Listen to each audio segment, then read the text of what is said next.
Halo, assalamualaikum warahmatullahi wabarakatuh. Masih di pagi gemilang. Ya, teman-teman, sekali lagi mohon maaf lahir dan batin, masih dalam suasana Lebaran Idul Fitri 1443 Hijriah. Nah, kali ini saya masih ada di kampung halaman, masih mudik.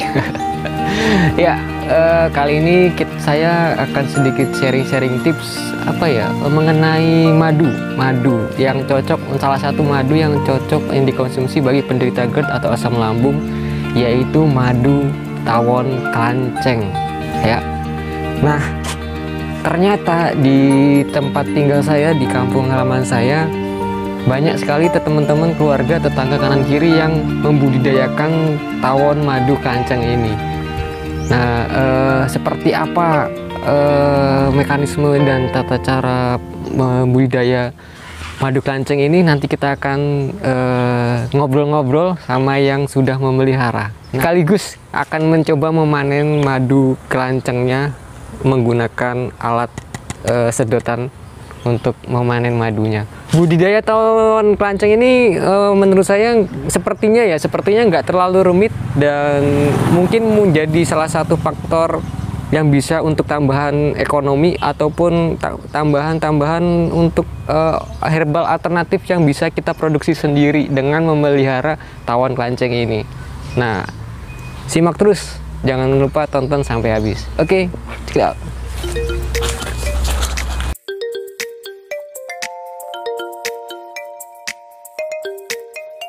Ya, pada kesempatan kali ini kita stop dulu ngomongin 1001 sensasi GERD asam lambung yang gak akan ada habisnya untuk dibahas. Pada kesempatan kali ini kita akan sedikit belajar mencari tahu, menambah wawasan perihal salah satu madu yang bermanfaat untuk kesembuhan penyakit GERD atau asam lambung. Madu apakah itu? Ya, salah satu madu itu adalah madu klanceng. Nah, pembudidaya tawon klanceng kali ini adalah kakak saya.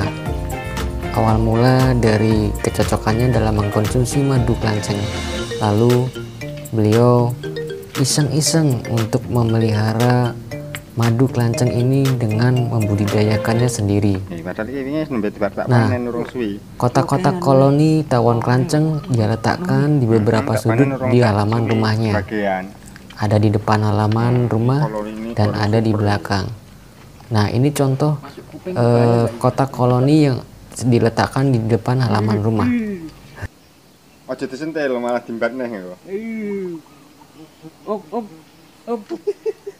Wes, cukup. Nah, ini teman-teman, saya iseng untuk mencoba mengambil sedikit madunya. Padahal belum waktunya untuk memulai dipanen. Akibatnya ya seperti ini. Saya langsung diserang oleh sekelompok koloni dari lebah klanceng ini. Ubal. Tidak untuk ditiru ya teman-teman. Galak. Terus.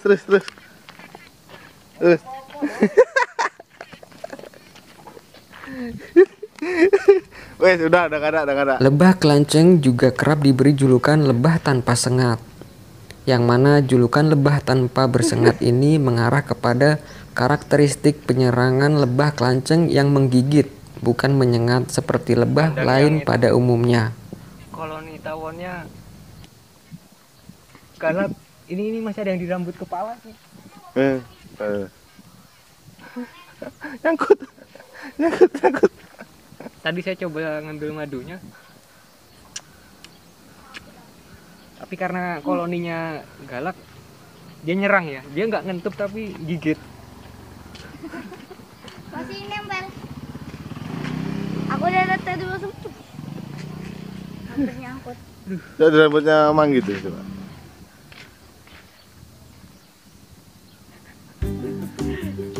Kita tanya-tanya lagi.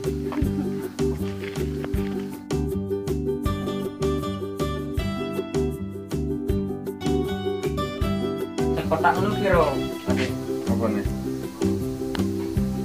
mau tuku tawon karo teh tuku ngono kuwi. Terus paketan ini? Tak paketan sak kotak lu. Iya. Nanti regane iki 800. Ana sing harga 500, ana sing harga 300.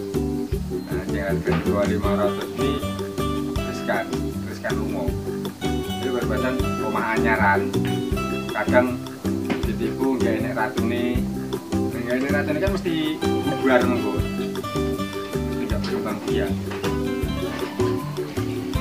Ini beda dari 500, 800 itu tawonnya jenis. Untuk memulai mencoba memelihara lebah tawon lanceng ini, kita dapat membeli bibit ataupun calon lebah madu kelanceng kepada peternak yang sudah ada di sekitar daerah kita, ataupun dapat membelinya secara online. Juga sudah banyak yang menjual di beberapa platform media penjualan online. Nah, bibit tawon kelanceng ini dijual kisaran 300 hingga 800 ribu rupiah, tergantung dari jumlah banyaknya koloni dan ratu yang ada di dalamnya. Jika sudah mulai berkembang, nantinya dapat kita perkembangbiakan sendiri koloni-koloni itu di dalam beberapa kotak yang sudah kita siapkan di lingkungan rumah kita.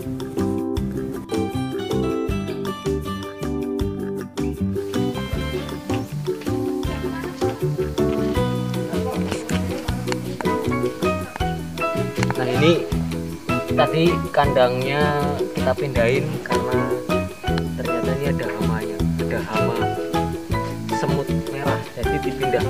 Nah, untuk menjaga keberlangsungan daripada ternak lebah madu kelanceng ini, kita juga harus memperhatikan tempat tinggal dari lebah kelanceng ini agar terhindar dari predator yang mampu mengancam kehidupannya, yakni antara lain semut merah, cicak, kadal, iguana, ataupun predator-predator lainnya yang mampu memangsa dari lebah tawon kelanceng ini. Madune ya ini teman-teman yang madune. Terus caranya panennya piye, Mas? Nyedotnya. Oh, biar tenang dulu tawonnya, guys.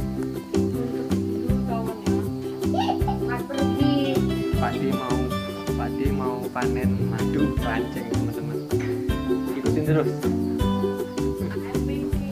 Banyak masyarakat yang mempercayai bahwa madu adalah obat.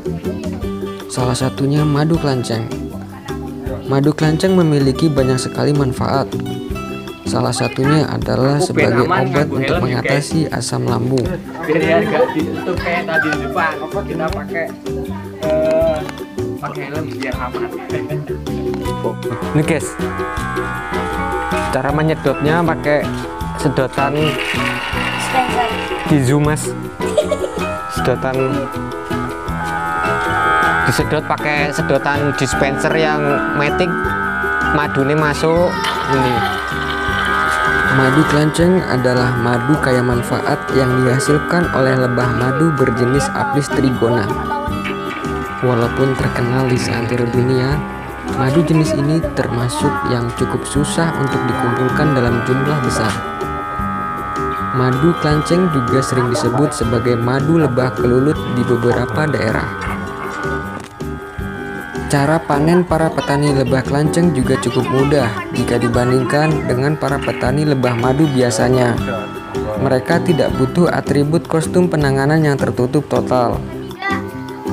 Nah, kita coba nyedot, guys. Sing endi, Mas? Oh, gini. Hati-hati, aku pakai helm. Satu kotak koloni kelanceng bisa menghasilkan sekitar 250 ml madu dengan catatan vegetasinya mencukupi. Banyak, guys. Tawon kelanceng tidak hanya menyukai satu nektar bunga, tetapi lebih heterogen.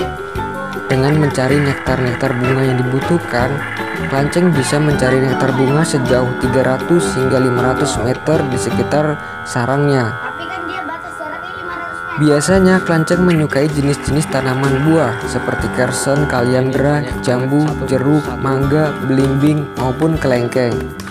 Ataupun tanaman-tanaman bunga seperti bunga matahari, bunga air mata pengantin, dan bunga lainnya yang memiliki nektar. Kalau yang ini namanya bipolar. Masuk makanannya yang bagi lebah muda. Mangane kuwi. Sing urus sampai pangan mangane nang dikumpulin teman-teman. Ini bagus untuk kesehatan juga. Adik jangan di depannya toh. Oh. Jangan di depan pintu kok. Oh iya.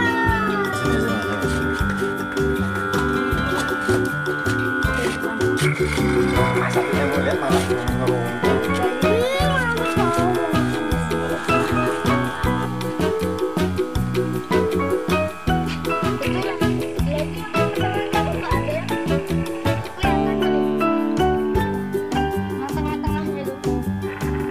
Lebah kelanceng juga sering disebut lebah pot. Julukan lebah pot karena bentuk sarang kelanceng yang berbentuk pot-pot bulat unik, berbeda dengan lebah lain pada umumnya. Nah, udah nyobain madu kelanceng produksi sendiri, produksi nih Pak Timuri. Madu lanceng. Madu kelulut apa kelukut ya? Ya itulah, pokoknya itulah. Madu kelulut, lanceng, tawannya trigona. Tadi tawannya bisa dilihat kecil-kecil. Kalau teman-teman nonton Upin Ipin ya Le, nonton Upin Ipin itu mirip kandangnya sama yang dibuat tok dalang yang di depan rumah, persis. Nah itu ternyata bisa dipraktekkan untuk memelihara. Oh iya, ini mbakku yang tak ceritain Bien. Mbak semari mbak. Alhamdulillah. Nah itu asam lambung juga ya. Ya. Mari. Saiki wis tau kumat apa ora? Yo jarang-jarang. Konsumsi tiap pagi madu sama nipis. Nah sekarang ini lagi ngisi lagi. Kemarin ada ibu-ibu nanya yang lagi hamil itu sensasinya gimana. Ini alhamdulillah lagi ngisi lagi. Tapi aman-aman aja ya mbak. Alhamdulillah puasa full. Puasa bisa full alhamdulillah tuh. Padahal dulu sensasi ini ya Pas ambil minum muncul terus hampir setiap hari. Sekarang nggak pernah muncul sensasi apa mbak? Iya kadang-kadang aja kalau capek. Malah ya ada apa ya? Kalau capek yang penting istirahat, menggeling-geling dikit. Nah, sekarang udah kering sedikit tapi nggak pernah nunggu. Takut mati masih ada mbak? Alhamdulillah udah enggak. Tidur bisa nyenyak. Tidur udah bisa nyenyak. Pikirannya wis gak aneh-aneh. Wis enggak aneh-aneh, pikirannya wis tentrem. Nah ini somari piye carane? Ya apa ya? Pola makan lah, pola makan sama pola pikir. Fit. Pola makan sama pola pikir. Baru ngono. Minum madu, makan kurma, makan ya dijaga pola makan lah intinya. Tapi nyobain madu lanceng ini juga. Iya tiap pagi pokoknya sebelum makan minum madu 1 sendok. Aku. Nah, Kosong minum madu. boleh dicobain madunya, tapi ada yang cocok ada yang enggak ya. Itu teman-teman bisa nyobain sesuai dengan kondisi sakit yang dialami. Ada yang cocok ada yang enggak. Karena kemarin ada yang komentar, saya habis minum madu kok makin perih, makin lapar. Ya itu mungkin reaksi tubuh masing-masing penderita itu nggak bisa sama. Tapi banyak juga yang sembuh dengan minum madu. Salah satunya madu lanceng. Ini saya sama mbakku minumnya madu lanceng. Itu tadi salah satu tips-tips buat yang belum sembuh, yang masih berjuang, tetap semangat, jangan putus asa. Walaupun setelah puasa ini badan turun 5 kilo, ya nggak apa-apa, kurung ini ketoknya kuru toh, ya nggak apa-apa, yang penting semangat, berjuang meneh, sesuk mangane sing oke ya ben ndang lemu, ya ora? Ya. Tetap semangat, yang masih berjuang, jangan putus asa, ikhtiar selalu. Tetap beraktivitas di pagi hari yang cerah, di pagi gemilang. Dadah.